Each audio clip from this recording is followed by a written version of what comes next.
जिसका एम है to save voters right and preserving free and fair election process. क्योंकि एक clean and transparent electoral funding process fair elections को ensure करने और डेमोक्रेसी को प्रोटेक्ट करने के लिए बहुत ही जरूरी है। आज हम एक ऐसे टॉपिक पे डिस्कस करेंगे जो कि पॉलिटिकल सिस्टम में ब्लैक मनी के फ्लो को कम करने के ऑब्जेक्टिव से इंट्रोड्यूस किया गया था, जिससे इंडियन इलेक्टोरल फंडिंग प्रोसेस में ट्रांसपेरेंसी आ सके और पॉलिटिकल पार्टीज फेयर तरीके से इलेक्शन प्रोसेस में पार्टिसिपेट कर सके। इस टॉपिक का नाम है इलेक्टोरल बॉन्ड स्कीम। वैसे तो electoral bond scheme Indian political financing में ट्रांसपेरेंसी लाने के लिए इंट्रोड्यूस की गई थी, बट रिसेंटली सुप्रीम कोर्ट की 5 members constitution bench headed by chief justice of India ने इस इलेक्टोरल बॉन्ड स्कीम को अनकॉन्स्टिट्यूशनल डिक्लेयर किया है और इसको स्ट्रक डाउन कर दिया है। तो इस वीडियो में हम डिस्कस करेंगे इलेक्टोरल बॉन्ड्स के बारे में। इलेक्टोरल बॉन्ड स्कीम क्या है, ये कब और क्यों लॉन्च की गई थी, इस इलेक्टोरल बॉन्ड स्कीम की वजह से कौन कौन से कंसर्न रेज हो रहे थे और क्या रीजन है कि सुप्रीम कोर्ट ने इस इलेक्टोरल बॉन्ड स्कीम को स्ट्रक डाउन कर दिया है। Hi everyone, my name is Pooja Gupta. आप सबका स्वागत है मेरे चैनल माय सिविल सर्विसेज पे। अगर ये वीडियो आपको अच्छा लगे तो इस वीडियो को लाइक करिए, शेयर करिए और मेरे चैनल माय सिविल सर्विसेज को सब्सक्राइब करिए। तो चलिए शुरू करते हैं। तो हमारा फर्स्ट पॉइंट है what are electoral bonds and when they are introduced. Electoral bonds एक टाइप के interest free promissory note instruments होते हैं जो कि पॉलिटिकल डोनेशन के लिए इशू किए जाते हैं। ये बॉन्ड फाइनेंस बिल 2017 के थ्रू इंट्रोड्यूस किए गए थे और जनवरी 2018 में लॉन्च किए गए थे।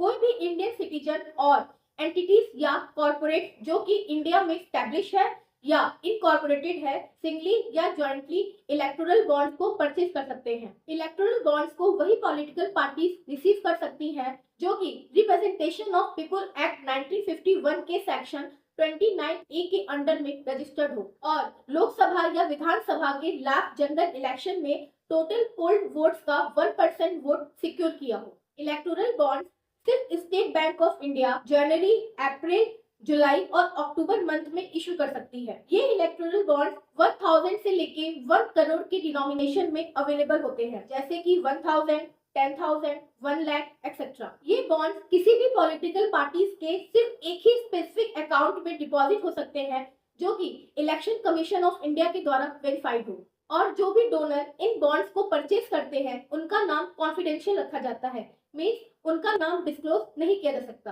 इन इलेक्टोरल बॉन्ड्स की वैलिडिटी सिर्फ 15 डेज की ही होती है, मीन्स 15 डेज के अंदर पॉलिटिकल पार्टीज को इन बॉन्ड्स को इनकैश कराना होता है, अदरवाइज ये बॉन्ड्स इनवैलिड हो जाते हैं। Second point, why government introduced electoral bonds. 2018 में कुछ रीजंस की वजह से गवर्नमेंट ने इलेक्टोरल बॉन्ड स्कीम को इंट्रोड्यूस किया था। ये रीजन थे, first, transparency in political funding. ये बॉन्ड सिर्फ वही इंडिविजुअल्स इशू करा सकते हैं जिनकी प्रॉपर केवाईसी हो और सिर्फ एसबीआई ही इन बॉन्ड्स को इशू कर सकती है। इस तरीके से पॉलिटिकल फंडिंग प्रोसेस में ट्रांसपेरेंसी इंश्योर की जा सकती है। सेकंड है accountability of political parties. Electoral bonds के थ्रू जो भी फंडिंग पॉलिटिकल पार्टी रिसीव करेंगी उसकी डिटेल्स उन्हें इलेक्शन कमीशन ऑफ इंडिया को सबमिट करनी पड़ेगी। इस तरीके से पॉलिटिकल पार्टीज की अकाउंटेबिलिटी इंश्योर की जा सकती है। Third, curbing black money in political funding. Electoral bond scheme के अंडर जो भी पॉलिटिकल पार्टीज कैश के फॉर्म में डोनेशन रिसीव करती थी उसका अमाउंट 20,000 से घटाकर 2,000 कर दिया गया, जिससे इलेक्शन प्रोसेस में ब्लैक मनी का यूज कम हो सके। फोर्थ, गवर्नमेंट ने इस स्कीम को एक इलेक्टोरल रिफॉर्म बताया जो कि कैशलेस डिजिटल इकोनॉमी की तरफ एक significant step. Third point, what are the concerns raised against electoral bond scheme? First, it is against right to know. ये बॉन्ड्स डोनर की आइडेंटिटी को कॉन्फिडेंशियल रखते हैं। इन बॉन्ड्स की इंट्रोडक्शन से पहले पॉलिटिकल पार्टीज को हर उस डोनर की details election commission of India को देनी पड़ती थी जो 20,000 से ज्यादा का अमाउंट डोनेट करते थे। इसलिए ये स्कीम इंडियन सिटीजन के राइट टू नो, जो कि आर्टिकल 19(1) के under fundamental right to information का एक पार्ट है, वियोलेट करती है। Second, ruling party dominance. Centre में जो भी रूलिंग पार्टी है एसबीआई से डोनर्स की डिटेल्स ले सकती है। ये उन डोनर्स के लिए कंसर्न हो सकता है जो कि अपोजिशन पॉलिटिकल पार्टीज को फंडिंग करते हैं। थर्ड पॉइंट है corporate donation.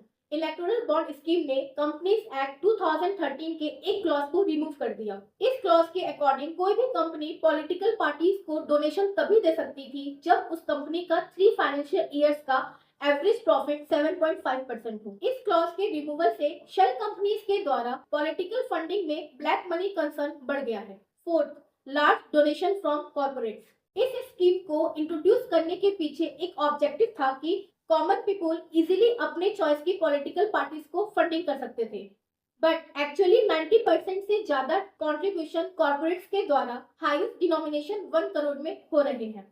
Fifth, unlimited donation by companies. Government ने कंपनीज एक्ट 2013 के सेक्शन 182 में अमेंडमेंट किया, जिसके तहत companies unlimited contribution political parties को दे सकती हैं, जो कि इलेक्टोरल बॉन्ड स्कीम के main objective transparency in political funding के अगेंस्ट है। फोर्थ पॉइंट है why supreme court declared electoral bond scheme as unconstitutional.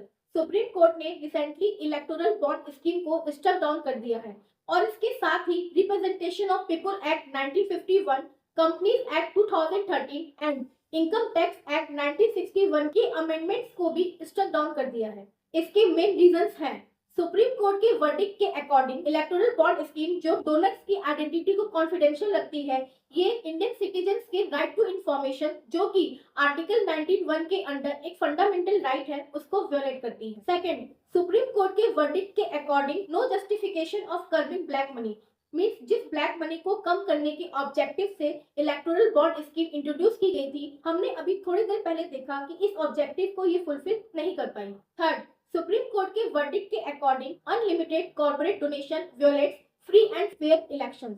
Fourth, Supreme court ने हाईलाइट किया कि ये electoral bond scheme corporate interest को फेवर करती है over ordinary citizens right to access information about political financing.